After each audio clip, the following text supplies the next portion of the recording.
விடுதலை செய் விடுதலை செய் விடுதலை செய் விடுதலை செய். தமிழக விவசாயிகள் பாதுகாப்பு சங்க நிறுவனரை தமிழக விவசாயிகள் பாதுகாப்பு சங்க நிறுவனர் ஈசன் முருகசாமியை விடுதலை செய் ஈசன் முருகசாமியை விடுதலை செய். விடுதலை செய் விடுதலை செய் விடுதலை செய் விடுதலை செய். தமிழக விவசாயிகள் சங்க நிர்வாகிகளை விடுதலை செய் தமிழக சங்க விவசாயிகளை விடுதலை செய்.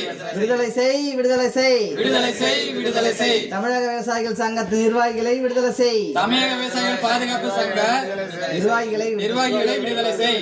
குற்றமா குற்றமா குற்றமா குற்றமா. கூலி உயர்வு கேட்டது குற்றமா கூலி உயர்வு கேட்டது குற்றமா. குற்றமா குற்றமா குற்றமா குற்றமா. கூலி உயர்வு கேட்டது குற்றமா கூலி உயர்வு கேட்டது குற்றமா. பதில் சொல் பதில் சொல் பதில் சொல் பதில் சொல். தமிழக அரசே பதில் சொல் தமிழக அரசே பதில் சொல். கண்டிக்கிறோம் கண்டிக்கிறோம் கண்டிக்கிறோம் கண்டிக்கிறோம். பொய் வழக்கு போடும் காவல்துறையை கண்டிக்கிறோம் பொய் வழக்கு போடும் காவல்துறையை கண்டிக்கிறோம். அஞ்ச மாட்டோம் அஞ்ச மாட்டோம் அஞ்ச மாட்டோம் அஞ்ச மாட்டோம். அடக்குமுறைக்கு அஞ்ச மாட்டோம் அடக்குமுறைக்கு அஞ்ச மாட்டோம். தமிழகத்தில் நடப்பது தமிழகத்தில் நடப்பது சட்டத்தின் ஆட்சியா சட்டத்தின் ஆட்சியா காவல்துறையின் ஆட்சியா காவல்துறையின் ஆட்சியா? தமிழக முதல்வர் ஸ்டாலின் அவர்களே தமிழக முதல்வர் ஸ்டாலின் அவர்களே யாருக்காக ஆட்சி செய்கிறீர்கள் யாருக்காக ஆட்சி செய்கிறீர்கள்? மக்களுக்கான ஆட்சியா மக்களுக்கான ஆட்சியா கார்ப்பரேட்டுகளுக்கான ஆட்சியா கார்ப்பரேட்களுக்கான ஆட்சியா? விடுதலை செய் விடுதலை செய் விடுதலை செய் விடுதலை செய். தமிழக விவசாயிகள் பாதுகாப்பு சங்க நிர்வாகிகளை விடுதலை செய் தமிழக விவசாயிகள் பாதுகாப்பு சங்க நிர்வாகிகளை விடுதலை செய்.